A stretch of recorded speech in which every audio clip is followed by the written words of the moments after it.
Donc bienvenue dans la vidéo 4 de cette formation complète sur Aura HDR et dans cette vidéo on va encore utiliser les presets pour aller plus vite et pour faire une photo HDR. Là on va partir sur un délire complètement différent, attention, donc je vais dans Aura, je fais fichier ouvrir et on va prendre une photo de Paris la nuit que j'ai pris il n'y a pas longtemps.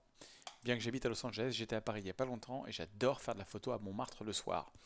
Donc on va cliquer sur alignement, il faut aligner tout ça, suppression des aberrations chromatiques, comme d'habitude, et on fait créer le HDR.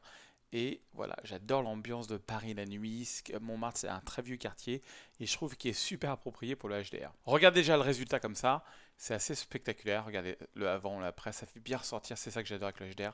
Alors, moi, ce que je vous conseille, si vous faites de la belle photo de HDR, vous commencez à faire des photos juste au moment où la mairie de Paris, enfin, ou la ville dans laquelle vous êtes, allume les lumières, parce qu'il y a encore du détail dans le ciel et on a quand même une ambiance de nuit et c'est vraiment parfait. Donc, je vais utiliser mon principe de base de photoserge basique. Voilà. Et vous voyez, ça retouche déjà pas mal la photo. Ensuite, alors c'est pas parce que vous utilisez un preset que vous pouvez pas aller là et dire tiens, oui, j'ai envie de changer l'ambiance, que ce soit plus clair. Oui, ça résout pas mal de choses pour vous, mais ça ne fait pas tout. Alors, qu'est-ce que j'ai envie de faire là-dessus? Peut-être, vous voyez, est-ce que je peux baisser un petit peu les hautes lumières? Peut-être mettre un petit peu de smart tone de plus, un petit peu de contraste. J'ai vraiment envie de faire une belle photo comme ça, bien colorée. Et vous voyez, c'est très très rapide de travailler avec ce logiciel. Donc ensuite, pour partir sur des looks un peu différents, je vais ajouter un nouveau calque de réglage. Et là, je ne vous ai pas montré, tiens, j'ai un truc qui s'appelle PhotoSerge Hollywood. Alors le principe de PhotoSerge Hollywood, c'est que ça va rajouter du bleu et du vert dans les bases, dans les ombres, et du jaune dans les hautes lumières. Bon là, ça marche pas du tout sur cette photo. J'ai envie de rajouter du détail, donc je vais cliquer sur PhotoSerge détail. Mais vous voyez, c'est très très moche sur le ciel. Enfin, moi, j'aime pas du tout les ciels comme ça, qui sont très très accentués. J'aime bien utiliser l'accentuation, mais un tout petit peu. Et j'aime bien éventuellement juste là un petit peu sur les pavés. Donc hop, je vais peindre juste l'accentuation un tout petit peu sur le pavé, là comme ça. Voilà. Voilà, voilà. Ok, j'ai envie de, bah, comme d'habitude, j'ai envie de faire un autre calque de réglage pour le ciel. Donc un nouveau calque de réglage. Et j'ai plusieurs options pour le ciel, hein. Vous avez Glowy Night. Alors Glowy Night, c'est vraiment fait plus pour la nuit. Donc je vais cliquer dessus. Vous voyez, regardez. Oh, c'est sympathique Glowy Night. J'aime bien ce que ça fait là, là. J'aime pas ce que ça fait là. J'aime bien sur certains nuages. Alors on va regarder avant Glowy Night, après Glowy Night. Voilà, donc ça c'est après Glowy Night. Ah, j'aime bien l'ambiance. J'aime bien, mais c'est too much à certains endroits. Mais ça marche bien à d'autres. Donc ce que je vais faire, c'est que je vais prendre le pinceau et je vais peindre. Alors j'aime bien l'effet là, là où il y a la lumière. Donc il faut attendre un petit peu. Quand vous peignez, ça va créer le masque, mais des fois ça a un petit. Voilà, il y a un petit retard. Voilà. Ah, j'aime bien l'effet quand même sur. J'aime bien l'effet sur le ciel. Donc, si vous voulez aller plus vite, je vous donne une astuce, c'est que dans l'outil masque, vous avez la possibilité d'inverser votre masque. Vous voyez là, le masque, il est noir partout et il y a un petit peu de blanc. Si je clique sur inverser, eh ben, l'effet de Glowy Night va être appliqué partout, que j'aime bien, mais j'aime pas ici. Dans ces cas-là, je prends l'inverse de peindre, je prends effacer et j'efface ça parce que j'aime pas que ce soit trop brûlé ici. Voilà. Et tout à fait sympathique, tout à fait sympathique. J'aime bien l'image. Regardez le avant et le après. Sacrée différence quand même avec du HDR. Et qu'est-ce que je pourrais faire d'autre sur ces images? J'ai envie de donner un tout petit peu plus de relief donc au ciel. Et pour ça, ce qu'on peut faire, c'est faire une retouche que pour le ciel.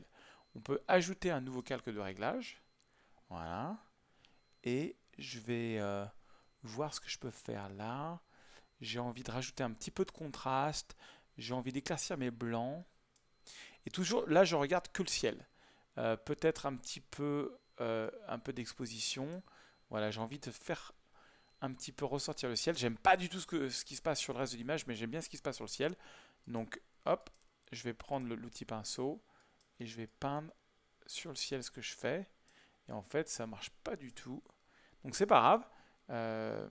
Ah oui, vous voyez, le calque, je l'ai inversé. Donc, en fait, l'effet est partout, sauf où je veux. Donc, il faut que je fasse à nouveau masque, pardon. Masque, calque, un peu la même chose, inversé. Boum. Et là, du coup, je peins l'effet. Hop, ah oui, il faut cliquer sur peindre. Et je peins l'effet. Alors, il faut toujours se rappeler que un masque, quand il est noir, ce qui est fait sur ce calque disparaît. Donc vous voyez, il est principalement noir, le calque. Il y a juste un tout petit peu de blanc. Et donc j'ai ramené cet effet-là là-dessus. Alors j'adore cette photo.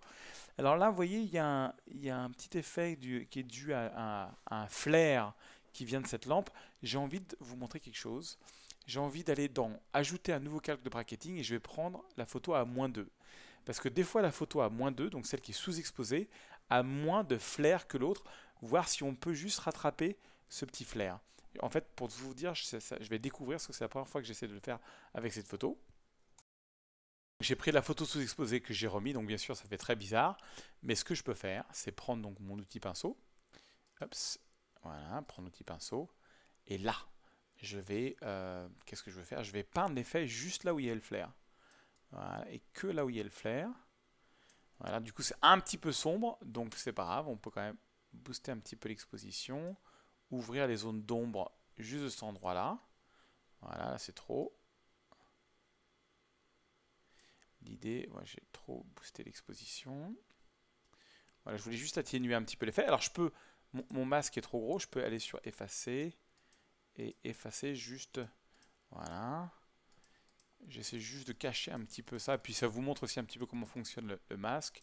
Bon, ça fait un petit peu bizarre, j'avoue. Je vais faire peindre. Alors ce que vous pouvez faire, c'est peindre et prendre une opacité un petit peu plus faible. Ça mélange mieux. Donc là, je ramène un petit peu ce calque, mais je le ramène d'une manière graduelle sur l'image. Vous voyez, l'idée, c'est est-ce que vaut mieux que ce soit sombre ou comme ça? Parce que l'œil va sur tout ce qui est clair, d'accord? Donc en rajoutant un petit peu ce calque-là, je trouve que c'est plus sympa que ce soit sombre que ce soit très clair. Là, vous avez la possibilité ici de régler l'opacité du calque en cliquant sur opacité, là, voilà, et regardez, à 0, hop, on voit le lens flare, là il est complètement effacé. On peut faire quelque chose d'un petit peu plus naturel, juste qu'on ait un petit peu moins d'attention dessus, quelque chose comme ça, c'est tout à fait sympathique. Voilà, je vais faire comme d'habitude, exporter la photo. Ah, je vous remonte quand même l'avant-après, parce que c'est quand même spectaculaire. Avant, après, avant, après, avant, après. Bref, je peux faire ça toute la journée. Alors, si vous trouvez, attention, parce qu'il y a des gens qui n'aiment pas le HDR parce qu'ils trouvent que c'est trop coloré, vous avez complètement le droit d'ajouter un nouveau calque de réglage et de baisser la saturation. C'est vrai que là, c'est peut-être un petit peu too much. Donc, je peux baisser la saturation, soit la saturation, soit la vibrance du calque final et avoir quelque chose qui est du coup un peu plus soft au niveau des couleurs. Mais c'est quand même très punchy avant, après, avant, après. On peut même aller carrément désaturer, faire du noir et blanc. Mais voilà, c'est un petit peu l'idée. Moi, j'aime bien les photos qui sont contrastées, qui ont un certain punch, quelque chose comme ça, un peu mystérieuse, voilà. J'aime bien comme ça. Donc, je vais aller faire fichier, exporter, même chose, on va l'appeler Paris by Night, c'est très bien, même répertoire, c'est parfait. Voilà,